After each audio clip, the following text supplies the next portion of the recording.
Hey, this is Fennec here, coming at you with a new video. Today, I'm giving you a basic guide to Five Nights at Freddy's, plus a theory at the end, so stay tuned. Also note that this is only the first episode in the series. Future episodes will cover each game separately and in great detail. Also, I did this off the top of my head, so let me know if I missed anything. Five Nights at Freddy's, often abbreviated from here on out as FNaF, is nothing short of my favorite anything ever. But despite it being my favorite, it's never had a whole video on the subject. Today we change that. FNaF is a series that is known for its deep, confusing lore, and it's something that can be overwhelming to new people. So here is the FNaF lore across 8 games, excluding FNaF World. Of course, this will only be in broad strokes, just the important information. Everything else will come in its own separate video later. But starting off is FNaF 1. This takes place in a rotting pizzeria sometime in the early 90s. Posters on the wall can change to crying children or writing on the wall saying "It's me," which is the doing of Golden Freddy, an ghostly animatronic which haunts you with hallucinations, eyeless animatronics, and the words "It's me." In the right corner, the rules can change to a newspaper article that can outline a dark story. It tells of a man who causes 2 children to go missing while he wears a mascot costume. Then 3 more children go missing, for a total of 5 children. The restaurant is threatened with shutdown because the animatronics are oozing blood and mucus from the eyes and mouth. They smell of reanimated carcasses. They were shut down after the restaurant struggled to stay in business. It's also this game where we learn about the infamous Bite of 87, something that is still a debate to this day. An event that took place in 1987, where somebody, not specified who, was bitten by an animatronic in their frontal lobe, but somehow lived. For how long, we're not sure. The suspect, who apparently made all those children go missing, was arrested, but they could not convict him because they did not have evidence because they couldn't find the bodies. Next, FNaF 2, taking place in 1987. Still in a pizzeria, there's some very important lore here that is told in this game, such as the new animatronic called the Puppet is the one that brought the animatronics to life by putting the souls of the dead children into the animatronics to get revenge on the murderer, whom in this game identifies as Purple Guy. The game shows Purple Guy killed 6 more kids than we realized, bringing the total up to 11. We learn the birth of the puppet. A child was locked outside small Freddy's restaurant, banging on the door for help when Purple Guy shows up and kills her. This child ends up possessing the puppet. At the end of the game, you are told that you will be monitoring a birthday party the next day, so bring your uniform and stay close to the animatronics, which is strange since they also said the animatronics have been acting hostile towards the adults. Okay, FNaF 3. FNaF 3 takes place in a horror attraction based on the unsolved mysteries of Freddy Fazbear's Pizza. In this game, we see Purple Guy return to the FNaF 1 location and one by one disassemble the animatronics, but in doing so he releases the angry souls of the original 5 dead children. They chase him around until he hides in his suit he used to kill them, a golden Bonnie suit. But the rain causes mechanical failure and drives the machines that were being held back to be driven into his body. We learn in this game about his suit, a spring lock suit, a new concept for FNaF 3, which is half animatronic and half suit. The animatronic parts can be wound back to provide room to climb inside, and then you can wear it as a suit. Or let the animatronics go, and they can turn into a full robot on its own. Weird, I know. It's a very strange game. In this game, you can also access secret minigames, which, if you glitch out of those, you'll find crying children and give them cake. Find all of them and you unlock the Happiest Day minigame, or the good ending of the Happiest Day minigame, where you give cake to one last child, Golden Freddy. Then the souls of these kids can finally move on, and the kids disappear, the mask falls down, the puppet falls down slowly. Anyways, this is the good ending of FNaF 3. This is where the kids' souls can move on, and then the bad ending is where they don't move on. No one is 100% sure which one is canon, but that's a story for a different day. Five Nights at Freddy's 4 takes place in 1983. It tells about a child who is crying. It doesn't seem to be one of the original 5 kids, though. 5 days before his birthday party. His sister seems to be missing, but we're not sure. His father locks him in his room, and his older brother terrorizes him with the Foxy mask. His child is terrified of animatronics and is constantly bullied. His only comfort are his plushies he calls his friends, and a teleporting golden Freddy plushie, nicknamed by the community as Psychic Friend Fredbear. The game ends with him being teased about being scared by his older brother and his friends, calling him a baby. They say he wants to hug Fredbear and throw him onto the massive animatronic, but he ends up in the mouth and gets his whole head crushed. The next scene shows him in a black area, presumably between life and death. His golden Freddy plushie is talking to him, telling him that they are still his friends, and that he will put him back together.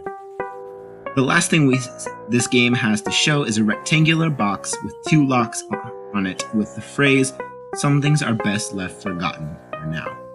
This box cannot be opened, but it is worth noting that in FNaF 4 there is an image hidden in the files of the box opened, but we still never learned what was inside. Anyways, the next game is FNaF Sister Location.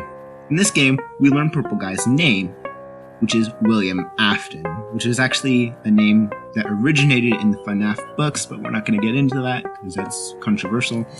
Anyways, we also learn the fate of his daughter, Elizabeth Afton, who wanted to see a new animatronic named Circus Baby, but Baby was made to kill children and accidentally killed Elizabeth, who goes on to possess Baby and changes Baby's eye color from blue to green to match Elizabeth's eyes. In Funtime Freddy's room, we learn that the FNaF 4 locations are connected to the sister location. In the end, we are tricked in going to the scooping room, where our insides are scooped out and replaced with an animatronic known as Ennard. An animatronic who is made out of the combined consciousness of the 4 animatronics from the game. Just when you thought this series couldn't get weirder. They escape using your body, then eventually exit your body, because your body is now purple, because it's not supposed to house 4 animatronics worth of metal. And somehow your character still lives through it.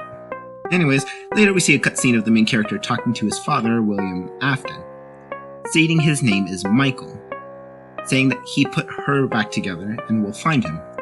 Michael also questions why he didn't die when he should have. Okay, almost there. FNaF 6 takes place years after FNaF 3. In this game, Henry, who was William's business partner, makes a fake pizzeria to lure in any and all animatronics left over so that he can trap and burn them and basically end all the pain and suffering of everybody. He wanted to burn everything so the pain and suffering can finally be over. He lures in Elizabeth inside Baby, William inside Springtrap, and Henry's daughter inside the puppet inside an animatronic named Lefty, and Molten Freddy, who is Ennard minus Baby.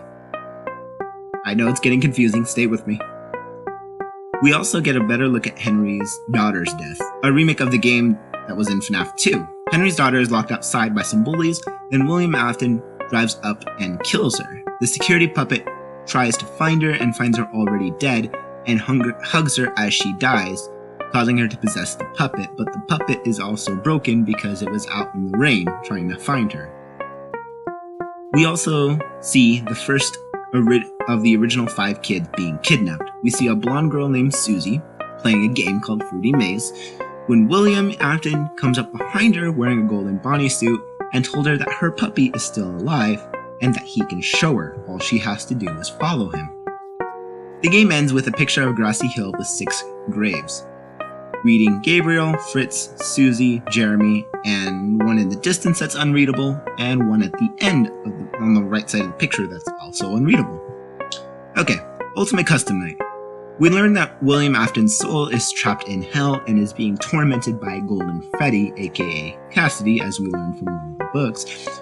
William is being punished for his sins. Another character tries to get Golden Freddy to rest, but she refuses and twitches off into the darkness, presumably to continue to torment William Afton. Okay, last one. Five Nights at Freddy's VR Help Wanted. This one will get really confusing, so bear with me, pause the video and rewind if you need to. In this game, you play as a beta tester, playing a game called the Fazbear Virtual Experience. This is a game within the game that we are playing. This game was made in the game by Silver Parasol Studios and funded by Fazbear Entertainment. The previous development company had a beta tester named Jeremy. Fazbear Entertainment sends the company old circuit boards to scan, saying that they will save time and money, which it does. Somehow there was usable code which attaches itself to the game and programs parts of the game, so it actually does work, sort of. But with that also comes a new threat, a green rabbit named Glitchtrap. Jeremy tells the supervisor, who pays no attention. Jeremy continues playing, soon becoming pale and unafraid of anything. An undisclosed event happens, and the girl telling us about all this becomes the new beta tester. But the game will soon be sold to a new development company in 3 days, so she records tapes so you can get rid of Glitchtrap. But he attaches himself to them because she made them so protected and hidden. It's a great place to hide. But unfortunately that makes it so he is now protected and hard to delete. So she breaks them up and hides them to temporarily get rid of them. First telling you not to find them, sometimes also saying to gather them and try to end it. In the end, you end Glitchtrap, but it appears it didn't work because you were the one trapped instead, as he shushes you and backs off into the darkness. But you soon return to the regular selection screen to find a plushie of Glitchtrap sitting next to you, still glitching. So nobody really knows what's going on. Hopefully we'll get some DLC for that soon. Okay, theory time.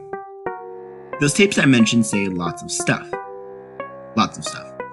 But the ones we're talking about is the one that mentions a mask. Tape Girl mentions finding a Halloween mask on the floor and a puddle of ink.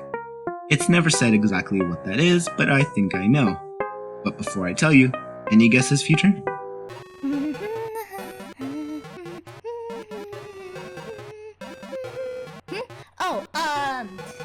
Okay. Number 1, ketchup. Number 2, mayo. Number 3, peanuts. Number 4, peanuts. Oh, wait a minute. I already said peanuts. Number 4 is, oh yeah, a marshmallow. Number 5,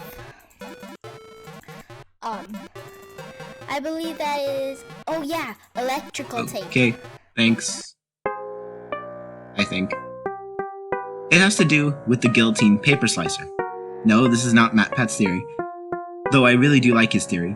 It's disturbing. Anyways, now take a look at Glitchtrap. What's his goal? To get to the real world. He wants out. Take a look at Jeremy. Tape Girl tells us that nothing scares him anymore, so he wouldn't do anything out of fear. He wouldn't have the slicer for self-defense. He doesn't feel fear anymore. MatPat's theory also has no purpose, like what would Glitchtrap gain from Jeremy doing that to himself, except more attention, which would be bad in the long run. Glitchtrap is also smart. He needs to test coming into the real world before he does it himself. Anything else could be dangerous. What I'm proposing is that the mask is an animatronic face cut off by the guillotine paper slicer to test if objects from the game can come into the real world safely. Glitchtrap forced Jeremy to do this as a test. Also take a look at the pizza party minigame. In the party room, the animatronics appear to be in the state before we repair them. Chica is missing her right arm, Foxy is missing his head, we can't see Freddy, and Bonnie's face is even open like the minigame. Except in the minigame, it starts as closed. Then that detail stuck out to me as a nagging question. Why is he missing his face? It's not the withered animatronics, as none of the animatronics look like their withered counterparts. Bonnie is missing his face because it's the mask on the floor. Jeremy cut it off to test if Glitchtrap can come into the real world. And as for the ink, it's not ink, it's motor oil, because that's what's inside all the animatronics. So, let me know what you thought down below. Make sure you subscribe, hit that like button, and I will see all of you dudes in the next one. Stay awesome.